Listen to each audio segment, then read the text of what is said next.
I could blur out the backgrounds, but this won't allow me to.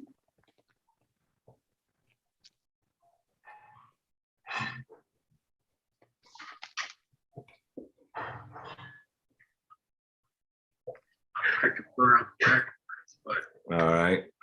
this won't allow me to. All right, pimps, we go ahead and get started. So I know we got a couple supposed to be jumping on. For DEI purposes, can we refrain? All right. This one. Right, pimp. Hold on. Hold on. I'm getting some reverb. Hold on. Safari. For DEI purposes, can we refrain? Hold on. I got why.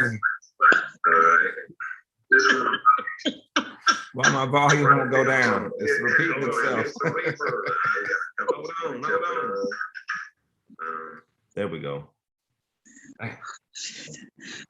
Whew. All right, my bad. What'd you say now? You say for DEI purposes, can we frame for discussing watermelon? Yes, okay. For diversity, inclusion, and equity purpose, we're gonna stay away from ethnically sensitive information such as watermelon, fried chicken, and greens.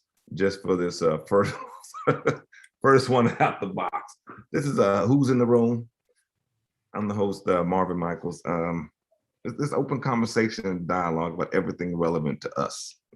And you can frame us as whatever you have. And so right now, before we get into topic number one, and it's just free flowing conversation. If you need to speak up, speak up. Got something to say it. Let's not hold ourselves back because of whatever reason. But let's start with who is in the room. Who we got?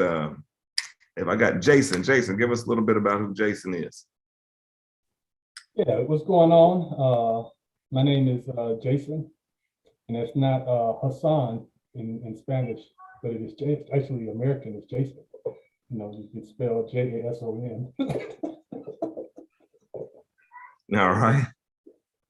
All right. Anything additional? A full-blooded American. That's all right. We'll respect that. All right. And also we got our brother Tim on. What's going on, Tim? I'm Tim, calling from Houston. We're classmates, engineer, marketer by trade, consulting. Yeah, I'm also full-blooded American. So set the framework up. We wanted today's topic's relationships, right? We're gonna talk about relationships. We want to touch on it from the viewpoint of however you want to take it. We'll have an initial question, and from that question, we'll let the topic or the conversation go wherever it wants to go. In that said, as far as who's in the room, we have Tim, married. How many years? 11. 11. Me, married. 9. Jason, single. I've been married a negative 3 years. Okay. All right. And single. And all right. So, but we have another guest coming on as far as who's in the room. Let me see what.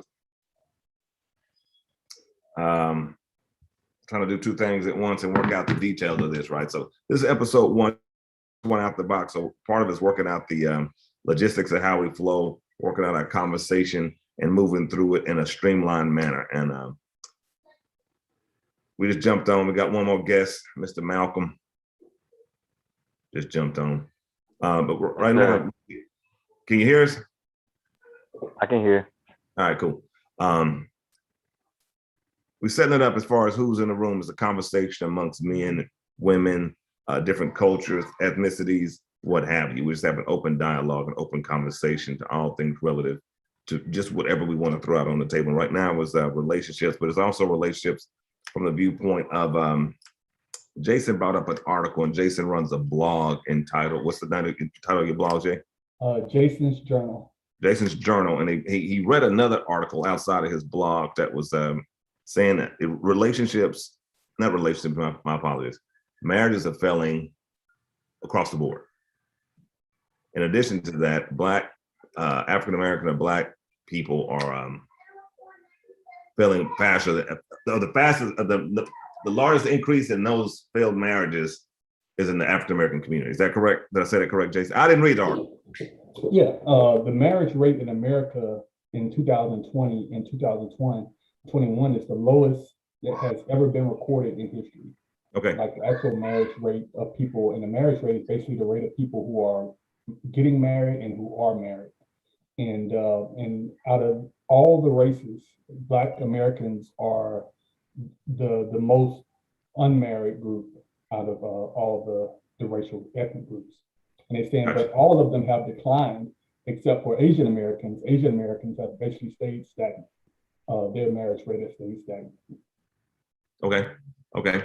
And so let me back up. We got a administrator on 6. I mean, we have a new guest, Malcolm. Malcolm, we kind of framed it up. We'd have a discussion on relationships. We're basing it on what Jason just spoke on, but we did introduce ourselves and how we fit into this.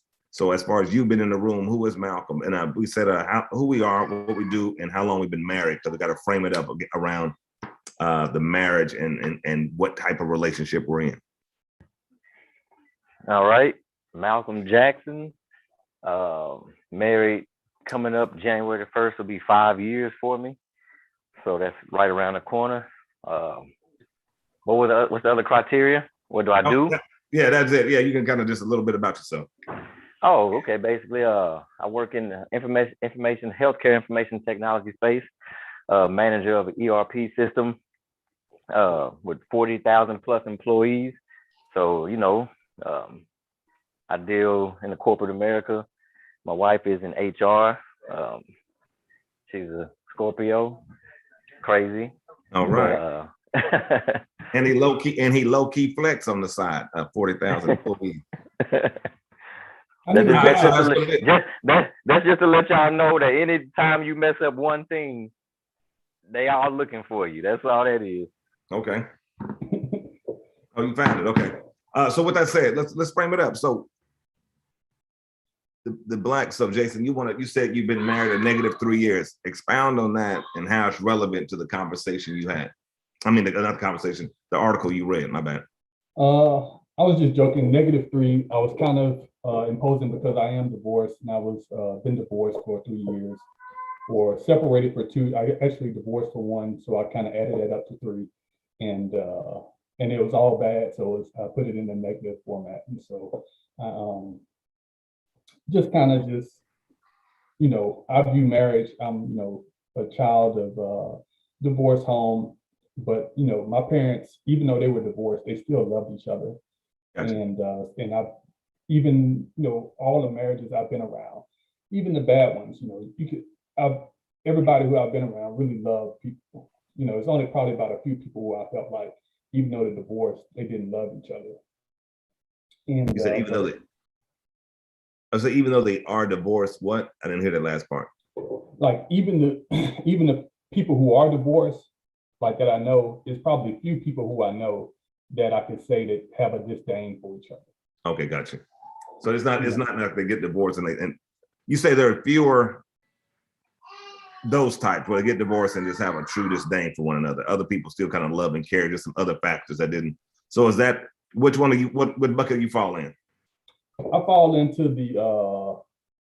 my marriage was horrible. I really don't even look at my marriage like I even look at others around me. It was horrible. Gotcha. Now was it? Now we got to talk openly here. Was it I'm not gonna say whether the woman to put you out there like that. Black woman, white woman. It was or Asian or Latino. Black woman. It was African American woman. African American woman. All right. And how did y'all meet initially? Look, everybody's interested now. What made it so horrible? Let's get down to it. What made it so horrible? I didn't marry for the right reasons. I married just because it wasn't out of love and respect. It was just more so of she had a baby and we had a child. We had a child together. Gotcha. And I thought I could try to make it work. Okay. And it wasn't. If marriage is more than that, Is it? Well, you have to have even a friendship. Relationships is based off of more than what you have together. Like, you have to have time together. Like, it's a lot of different things that even make relationships last outside of marriage. And I agree with that. I agree with that. We can put it. we use my corporate term. Let's put a pin in that and come back around. Tim got his hand up physically. What you got, Tim? You know, going back to the original premise of the conversation, I think that I would love to see if the economic rate is going down. Because I think one of the things Courtney is my wife, she talks about is that there's like two major things that are important in every relationship. It's like sex and money. It's like if the sex is good and the money is good, then you can kind of work out a lot of other stuff. Sex with one another. Yeah. And, But that's not what Will and Jada, they still married. The Well, money's really good. Money's right. really good. Yeah, the money was good. You're right. It's not, so I do agree. I agree with you that there are some cultural things going on, but I would wonder if the reason why marital rates are falling is it based upon economic, is the economic well-being of Black people falling? Well, in the article, it referenced to a professor from, I forgot what university, and they said that economic hardship was one of the primary factors in the rate of marriage going down. He said economic hardship. Now, okay. Let's step into that. Right now, there's a push for the black woman, the women's type movement. Am I right or wrong? Am I off base here? The what movement? Women, just women in general. Just like women, a woman. Yeah, which is not a bad thing, right? Rightfully so. No, it's been a push. Yeah. Yeah, and rightfully so. But does that wear on the psyche, and then you get into as you raise them up, and right, there's been a delta in equal pay for so long, unjustly. Mm-hmm. Right? Men, women, and then Black, white, and what other parameters you put on it. But actually, let me interject. One of the things I thought was so cool. I listened to a speech by Jesse Jackson in the 1980s. It had the same line about equal pay for women that they like Biden ran on. Like that the still it's like the same, like literally the same statement, cut and paste. 40 years later. Anyway, go ahead. No, it's good to put that out there. And so I'm asking, relative to what you guys are talking about, the economic downfall. So is it economics across the board, or is the man that holding his end of the bargain? Is it as a couple? Because you look at Desante, I think his name is Desante or Asante Muhammad or something like that. We can look it up for reference. But he spoke on certain cultures will get married and walk into it with a nest egg of sorts. Grandpa left you X amount of dollars. So you come into it with a plus. Even if it's 50,000 each, you coming into it with from grandma and grandpa, you then up $100,000 when you get married. Whereas African Americans right now, we walk into it with debt on both sides. So you walk into it, oh, let's get married. Now we automatically $100,000 to $200,000 in debt, trying to get married, buy the house, buy the car, 2.5 kids, and what have you. So is that a factor, or are we just making these numbers up? What do you think? Well, in the article, the economic hardship was that term. She coined that term. The professor coined that term because it was based off of income, but also the fact that more women are going to college and they're investing more so in college and in their jobs, and their people are getting married later in their life. And so it's not that people aren't together, it's just that more people have started cohabitating because So relative relationships, so we're not talking about I'm not independent woman over here and I don't have a man. They're just not getting married, but they may be shacking up or got you. So there's still relationships happening, but they're just not getting married. Or they're not living with their spouse. Or they're not, you said again, I didn't hear you. They're not living? They're not living as a family. Got you.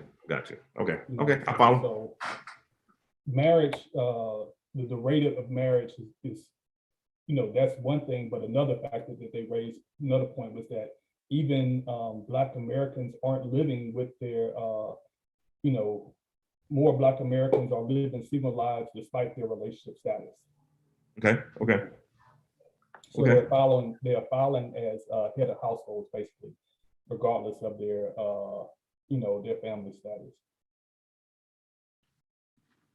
So can you officially say you are a family if you're not married? Like, is that a family unit then? If I'm over here, oh, I I say yes. but I think I'm officially confused also. So you're saying, Jason, they are married, but living apart, or they're not married Well, together? it's basically two statistics, because one came from like the Pew Research Center, Gotcha. and another one came from it's like a government statistics that was published in 2020, and a lot of people written on it. You know, it was in the Wall Street Journal. It was in a lot of different, you know, articles, and there's a lot of research on it.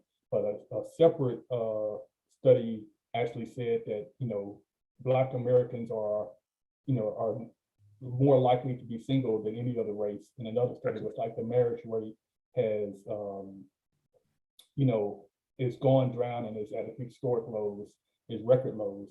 And Black Americans are less likely to get married than any other race. And they say a reason why.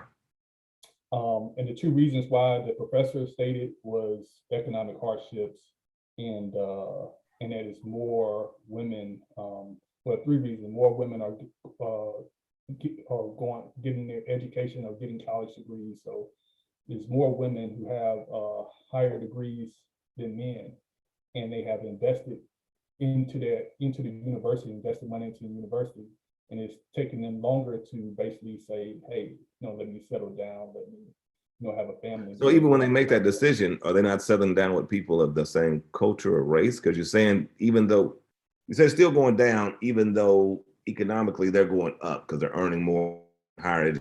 Well, they're still in debt, like the debt ratio from the. I get that, but say you get out and you make 10, 20% more versus your bachelor's over your master's. Now you're making more money paying back that debt, but I mean, the underlying thing there is more money. So you're making this more money, but you're still choosing not to get married, or you find it harder to get married because of your new status. What is, you see what I'm saying? Based on that article. That's a good question. You know, that was something they didn't speak on in the article. Okay. You know, and I think it had another reason. I don't, because I remember money was education and it was something else, but I forgot the third one. Gotcha. So we're talking about, go ahead, Tim. I think you had something. Back to that question about can you be a family without being married? Malcolm seemed to believe that you can. I'm interested from Malcolm's perspective. What do you think the purpose of marriage is? Like, why what's the benefit if you were to kind of explain it to a 6-year-old? And then do you think that there are any sacrifices the family gets from not being married? Actually, I prefer the answer to the second one more so than the first one. I know the first one is a little, you know, dicey, huh? Yeah. Mm-hmm. But the second question, I really would prefer. I would like an answer to that. Ask the question again. The second one. Yeah. Okay. And I apologize if it wasn't clear. What do you think the family potentially, if there is a sacrifice, what do you think? What sacrifices does the family get from not being married, if any? What sacrifices from not being married? So, I think the way that I should approach this is talking about the business called the United States Corporation of America. So, you know, I'm gonna go left and come back around. So it's all good. So, you know, diamond rings weren't even a thing until the De Beers Corporation got involved with this, and I believe in the 1920s, 1930s, and started an ad campaign, Diamonds Are a Girl's Best Friend, etc. So when we want to play in this architecture, indoctrinated, once we were born and indoctrinated into this architecture called the United States Corporation, which is a business, runs just like any other business model, president, vice president, a board, employees, and then your commodities, which is us. You have to know at some point that this is all strategic moves. So if you don't get married and you just have a family dynamic in this architecture, then you're missing out on